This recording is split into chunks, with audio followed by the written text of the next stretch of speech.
Hi friends, మీరు చూస్తున్నది ఒక ఏలియన్ షిప్ లేక ఒక సైఫై మూవీ నిర్మాణం కాదు. ఇది స్టీవ్ జాబ్స్కి చెందిన యాపిల్ ప్రొడక్ట్. దీన్ని మనం కొనలేం. ఆశ్చర్యకరమైన విషయం ఏంటంటే ఈ యాపిల్ హెడ్ క్వార్టర్స్ నిర్మించడానికి $50 కోట్ల అవుతుందని అంచనా వేశారు. అది పెరుగుతూ వచ్చి 500 కోట్ల ఖర్చయింది. మన ఇండియా కరెన్సీలో అక్షరాల 37,120 కోట్ల రూపాయలు. ప్రపంచంలోని అతిపెద్ద కంపెనీ చేసిన అతిపెద్ద తప్పు ఇది. కానీ ఎందుకు ఈ యాపిల్ హెడ్ క్వార్టర్స్ని ఓపెన్ చేయడం జరిగింది? ఈ క్యాంపస్ 40 ఫుట్బాల్ ఫీల్డ్స్ కలిపితే ఎంత పరిమాణం ఉంటుందో అంత పెద్దగా ఉంటుంది. దీని ఒక హైటెక్ ఫ్యూచరిస్టిక్ సిటీ స్టింగ్ అని కూడా చెప్పొచ్చు. ఎందుకంటే ఇక్కడ బ్రతకడానికి అన్ని వసతులు, అంటే తినడానికి ఆహారం, క్యాఫ్టేరియాస్, వ్యాయామం చేయడానికి వెల్నెస్ సెంటర్స్, మెడికల్ ఎమర్జెన్సీస్ కోసం కావాల్సిన అన్ని ఫెసిలిటీస్ ఉంటాయి. అన్నిటికన్నా ముఖ్యమైన విషయం ఏంటంటే ఈ హెడ్ క్వార్టర్స్ భూమిపై లేదు. ఆ కారణంగా ఇది అన్ని రకాల భూకంపాల్ని సులభంగా తట్టుకోగలదు. అలాగే ఇది పూర్తిగా రిన్యూవబుల్ ఎనర్జీ సహాయంతో నడుస్తుంది. సంవత్సరంలో 12 నెలల్లో 9 నెలలు దీంట్లో ఏసీ కానీ హీటర్ కానీ నడవదు. ఇది ఎలా అనేది మనం ఈ రోజు వీడియోలో తెలుసుకుందాం. సో ఈ వీడియోని స్కిప్ చేయకుండా పూర్తిగా చూడండి. Let's start our today's episode.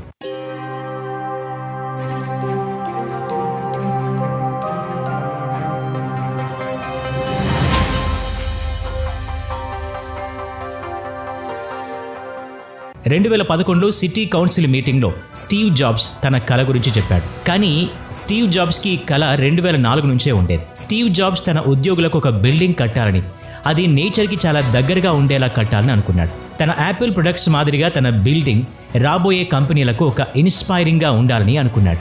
Jobs తన చివరి దశలో ఇది చేసి చూపించాడు. తన కళ నెరవేరింది. కానీ దురదృష్టవశాత్తు దాన్ని చూడకుండానే 5 అక్టోబర్ 2011న యాపిల్ను టిమ్ కుక్ అప్పగించి వెళ్ళిపోయాడు. కానీ అతను తన కళ నిర్మించడానికి $50 కోట్ల ఎస్టిమేషన్ వేసుకున్నాడు. అయితే 8 సంవత్సరాల తర్వాత ఈ బిల్డింగ్ తయారవడానికి దాని ఖర్చు $5 బిలియన్, అంటే $500 కోట్ల చేరుకుంది. అయినా ఇది 2018లో యాపిల్ దగ్గరున్న క్యాష్ రిజర్వ్లో కేవలం 2% మాత్రమే. కానీ ఇప్పుడు 2.08 ట్రిలియన్, అంటే 1.5 కోట్లతో ప్రపంచంలోని బిలియనీర్లందరినీ వెనక్కి నెట్టేసింది. ఈ క్యాంపస్ నిర్మించడానికి కొత్త ప్లేస్ని కొని అక్కడి ధరల్ని తక్కువగా ఉంచడానికి తన ఐడెంటిటీని తన కాంపిటీటర్స్కి రివీల్ చేయకుండా చూసుకుంది. అయినా ఈ ప్లేస్ని దక్కించుకోవడానికి యాపిల్కు $160 మిలియన్, అంటే 1190 కోట్ల రూపాయలు ఖర్చయింది. 175 ఎకరాల్లో ఉన్న ఈ యాపిల్ క్యాంపస్ 2008లో కొన్నారు. కానీ తన కళ నిర్మించడానికి పర్మిషన్ మాత్రం 2013లో వచ్చింది. ఈ ప్రాజెక్టు బాధ్యతల్ని నోమన్ ఫోస్టర్, వరల్డ్ ఫేమస్ ఆర్కిటెక్ట్కి అప్పచెప్పారు. ఇతను city bank head quarters, Zayed national museum, the Gherkin లాంటి నమూనాలు ఎన్నో మనం ఊహించినటువంటి ఆర్కిటెక్చరల్స్ ప్రపంచానికి అందించాడు. అలాగే ఈసారి కూడా ప్రపంచాన్ని మళ్లీ ఆశ్చర్యపోయేలా చేశాడు. 2017లో యాపిల్ పార్క్ ఓపెనింగ్ సమయంలో ప్రపంచమంతా యాపిల్ పార్క్ గురించి మాత్రమే చర్చించుకున్నారు. దీన్ని ఒక రింగ్లా, స్పేస్ షిప్లా నిర్మించారు. గుండ్రని స్పేస్ షిప్ ఆకారంలో ఉన్న దీనిలో 2.8 మిలియన్ చదరపు అడుగుల ఆఫీస్ స్పేస్ ఉంది. ఇందులో ఒకేసారి 12,000కు పైగా ఉద్యోగులు పనిచేయొచ్చు. ఇది ప్రపంచంలోనే లార్జెస్ట్ కర్వ్డ్ గ్లాస్ ప్యానెల్స్తో నిర్మించబడింది. దీనికోసం 3000 గ్లాస్ ప్యానెల్స్ అవసరమయ్యాయి. దీనికి 2 వైపులా, అంటే లోపల బయట గ్యాలరీ మాదిరిగా ప్లేస్ని వదిలేశారు. అక్కడ పనిచేసే ఉద్యోగులు అందులో నడుస్తూ లోపలి బయట వ్యూను ఎంజాయ్ చేయొచ్చు. ఈ యాపిల్ పార్క్ క్యాంపస్లో కేవలం స్పేస్ షిప్లా ఉండే బిల్డింగ్ మాత్రమే ఫేమస్ కాదు. ఈ యాపిల్ క్యాంపస్లో స్పేస్ షిప్ బిల్డింగ్ కాకుండా రీసెర్చ్ అండ్ డెవలప్మెంట్ కోసం 3 లక్షల చదరపు అడుగుల విస్తీర్ణంతో 2 పెద్ద బిల్డింగ్స్ కూడా ఉన్నాయి. ఇందులో ఒకేసారి 2,000 మంది ఉద్యోగులు పనిచేయవచ్చు.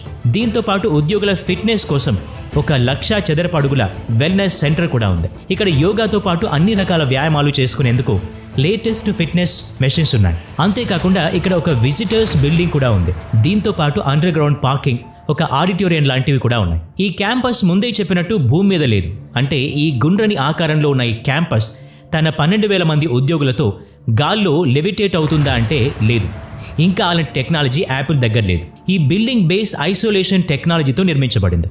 ఈ బిల్డింగ్ 692 స్టెయిన్లెస్ స్టీల్ ప్లేట్స్ మీద నిలబడి ఉంది. ఇది మామూలుగానే ఉన్న భూకంపాలు వచ్చినప్పుడు అన్ని వైపులకు బిల్డింగ్కు నష్టం జరగకుండా 5 మీటర్ల వరకు కదులుతుంది. ఈ టెక్నాలజీ వల్ల 8+ మ్యాగ్నిట్యూడ్ వరకు భూకంపాల్ని తట్టుకోగలదు. $5 బిలియన్ ఈ ప్రాజెక్ట్ కోసం స్టీవ్ స్వయంగా దీన్ని ఎంచుకున్నాడు. స్టీవ్ జపాన్కు చెందిన ఈ టెక్నాలజీకి చాలా ఇన్స్పైర్ అయ్యాడు.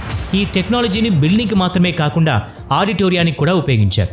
దీని గురించి తెలుసుకుంటే మీరు ఆశ్చర్యపోతారు. పిల్లర్స్ లేకుండా గాల్లో నిల్చున్న ఈ మెటాలిక్ కార్బన్ ఫైబర్ రూఫ్ ఉన్న ఈ బిల్డింగ్లో ఒకేసారి 1000 మంది కంటే ఎక్కువ మంది కూర్చోగలరు. అయినా ఇది ఖాళీగానే ఉన్నట్టు ఉంటుంది. అది ఎలా అంటే బయట ఉన్న గ్లాస్ భాగం నిజానికి పై భాగం మాత్రమే, అసలైంది కింద ఉంటుంది. ఇక్కడికి వెళ్ళడానికి మీరు మెట్లు ఉపయోగించాలి లేదా లిఫ్ట్ అయినా వాడొచ్చు. కింద ఉన్న లాబీలో ఉన్న స్టీవ్ జాబ్స్ థియేటర్లో ఒకేసారి 1000 మంది కూర్చోవచ్చు. కానీ జాగ్రత్తగా ఉండాలి, ఎందుకంటే అక్కడ ఉన్న ఒక్కొక్క లెదర్ కుర్చీ $14,000 కంటే విలువైంది, అంటే ₹1,00,000. ఇవి మాత్రమే ఖరీదైనవి కావు. యాపిల్ పార్క్లో ఉన్న వస్తువులన్నీ యాపిల్ కోసం ప్రత్యేకంగా కస్టమైజ్ చేయబడ్డవి. అది కర్వ్డ్ గ్లాస్ అయినా, డోర్ హ్యాండిల్ అయినా, పిజ్జా ఉంచడానికి వాడే పిజ్జా బాక్స్ అయినా సరే, వీటన్నిటికన్నా ప్రత్యేకమైంది ఇక్కడున్న పార్క్. ప్రపంచ ప్రసిద్ధ సౌకర్యాలతో ఇక్కడ 80% పచ్చదనంతో ఉంది. ఇందులో 9,000 చెట్లున్నాయి. ఇందులో ఆప్రికోట్, ఆలివ్, చెర్రీ, ప్లమ్తో పాటు యాపిల్ చెట్లు కూడా ఉన్నాయి. వీటికి రీసైకిల్ వాటర్ని వాడుతారు.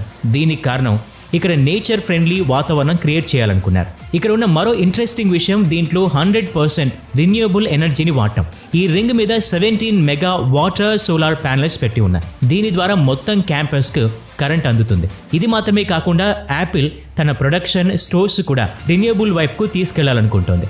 యాపిల్లో న్యాచురల్గా వెంటిలేషన్ సిస్టమ్ కూడా ఉండటం ఒక ప్రత్యేకత. ఇక్కడ రూఫ్లకున్న ప్రత్యేక మార్గాల్లో బయట గాలి లోపలికి, లోపలి గాలి బయటకి వస్తూ వెళ్తూ ఉంటుంది. ఇక్కడ ఉన్న సెన్సార్ సహాయంతో బిల్డింగ్ను 68 డిగ్రీ ఫారెన్హీట్ నుంచి 77 డిగ్రీ ఫారెన్హీట్ వరకు తీసుకెళ్తుంది. అంతేకాకుండా ఇక్కడ 43,000 ఖాళీ కాంక్రీట్ స్లాబ్స్ ఉన్నాయి. అందుకని సంవత్సరంలో 9 నెలలు ఏసీ కానీ హీటర్ కానీ అవసరం ఉండదు. ఇది యాపిల్కు చెందిన క్యాఫ్టేరియా. ఇది ఎంత పెద్దగా ఉంటుందో తెలుసా? ఒకేసారి 4,000 మంది కూర్చుని ఎంజాయ్ చేయొచ్చు. ఇది కూడా ఈ నేచర్ని ఎంజాయ్ చేస్తూ. ఉద్యోగులు ఇక్కడ ఎంజాయ్ చేయడానికి ఇంకా చాలా ఉన్నాయి. అందులో ఒకటి 3.2 కిలోమీటర్స్ రన్నింగ్ పాత్. ఇక్కడ 1000 బైసికల్స్ ఉంటాయి. ఇది అందంగా ఉంచడానికి ఇక్కడ అండర్ గ్రౌండ్ పార్కింగ్ స్పేస్ కూడా ఉంది. ఇక్కడ 14,200 కార్స్ పార్క్ చేసుకోవచ్చు. ఇవే కాకుండా ఉద్యోగులకు 2 అంతస్తుల యోగా సెంటర్, 1,00,000 చదరపు మీటర్ల ఫిట్నెస్ సెంటర్ కూడా ఉంది.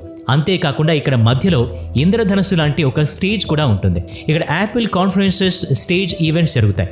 ఈ రెయిన్బోను జాగ్రత్తగా గమనిస్తే దీంట్లో రంగులు యాపిల్ లోగోలో ఉపయోగించిన రంగులు మాదిరిగా ఉంటాయి. ఇది యాపిల్ విజిటింగ్ ఏరియా. ఇక్కడ ఎలాంటి పాస్ లేకుండా విజిట్ చేయవచ్చు. ఇక్కడ యాపిల్కు చెందిన ఒక ఆగ్మెంటెడ్ రియాలిటీ వర్షన్ ఉంటుంది. ఇక్కడ 10,000 చదరపు మీటర్ల ప్లేస్లో యాపిల్ ప్రొడక్ట్స్, మర్చెంటైజ్ని చూడొచ్చు. ఇవన్నీ చూస్తూ మీకు ఆకలి వేస్తే ఇక్కడే ఒక క్యాఫ్టేరియా కూడా ఉంటుంది. ఇక్కడ 1916లో నిర్మించిన ఒక బాన్ కూడా ఉంటుంది. దీన్ని యాపిల్ తీసివేయాలనుకున్నా ఇది ఒక హిస్టారికల్ ప్లేస్ అని తెలిసి దాన్ని అలాగే ఉంచి స్టోర్ రూమ్గా వాడుకుంటోంది. దీన్ని బట్టి ఇది ఒక వర్క్ ప్లేస్ మాత్రమే కాదు, ఇది ఒక నగరం. వీడియో నచ్చినట్లయితే లైక్ చేయండి, షేర్ చేయండి. ఇలాంటి మరిన్ని వీడియోస్ కోసం ఈ ఛానల్కి సబ్స్క్రైబ్ చేసుకొని బెల్ ఐకాన్ మీద క్లిక్ చేయండి. నెక్స్ట్ వీడియోలో మళ్ళీ కలుద్దాం. Thanks for watching.